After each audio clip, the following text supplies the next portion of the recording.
Now, your Storm Tracker 5 forecast with meteorologist Tim Jones. We're bracing for severe storms across the area tomorrow. Meteorologist Tim Jones is live in Grand Island tonight, where the Weather Channel has a team set up along with several storm chasers. Tim, these storms will be dangerous, right? Without a doubt, tomorrow has all the potential to be an absolutely huge day from a severe weather standpoint. And when I say huge, I don't mean like it's a good thing. I mean that it's going to be a dangerous day, and we're monitoring this. Obviously, we've been talking about this for several days now, and as we get closer to this, we'll start nailing down a few more things. But we do know there's a good potential for tornadoes tomorrow. We'll get into that here in the forecast. Now, this time yesterday, we were dealing with severe thunderstorms, but the potential last night, obviously, was nothing but like what we were facing last night.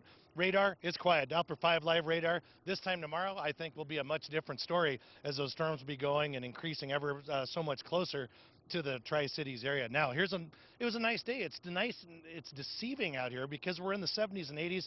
Nice bluebird skies out there, light northerly winds, but all that's about to change overnight into tomorrow.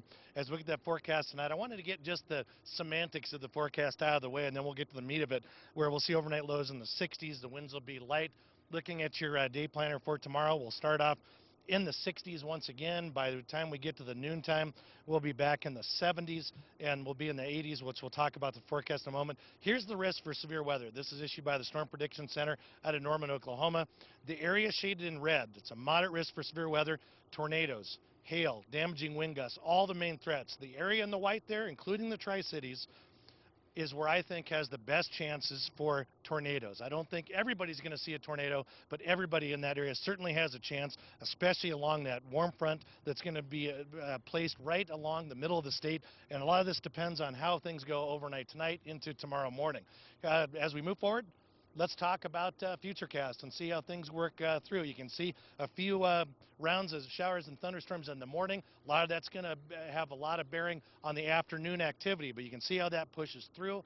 A lot of that should be isolated. Anything that's severe that goes overnight into the morning would be only large hail, and of course that's a big threat as it is. So you can see that activity pushing through. This is more of an outlook for precipitation. What you see, the higher reflectivity, the oranges, the reds, the yellows, that doesn't mean severe necessarily, but that means higher precipitation, what the models are putting out. Here's your temperatures for tomorrow. Everybody's going to have a chance of severe storms, even up to the north, even down to the southwest, here in the central part of the state and back to the east, where those daytime highs will top off anywhere from the low to mid 80s with almost 90s and even to mid 90s tomorrow throughout the day. Now, here's how things look on the 7-day forecast. Obviously, severe thunderstorms tomorrow. Then we cool down a little bit back to the 70s, which will be nice. It'll still be a little muggy, but better than what we're experiencing today and tomorrow. And then as we get to Friday and Saturday, well, we're talking chances for strong thunderstorms once again. And talking about severe thunderstorms tomorrow, the focus, obviously, all the eyes from the nation.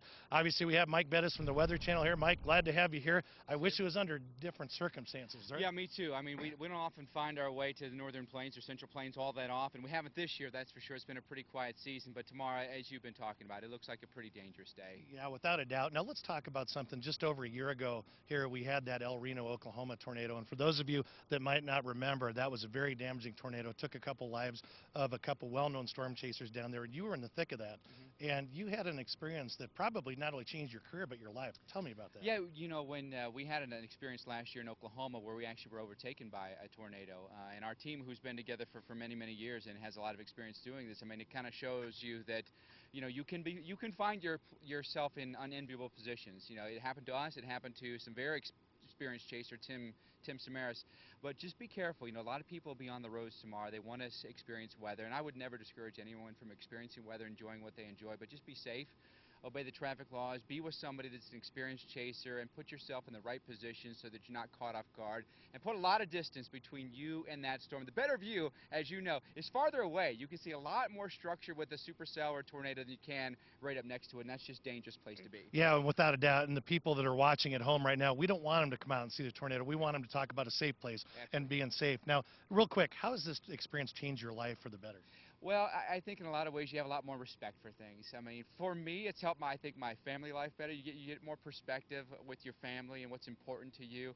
I mean, weather, there's always another storm to chase. You know, there's not another family to love, and so I think for me, it's made me a lot closer to my friends and family, which has been a nice benefit. Without a doubt, and we're glad you're here. And I got to ask you one question.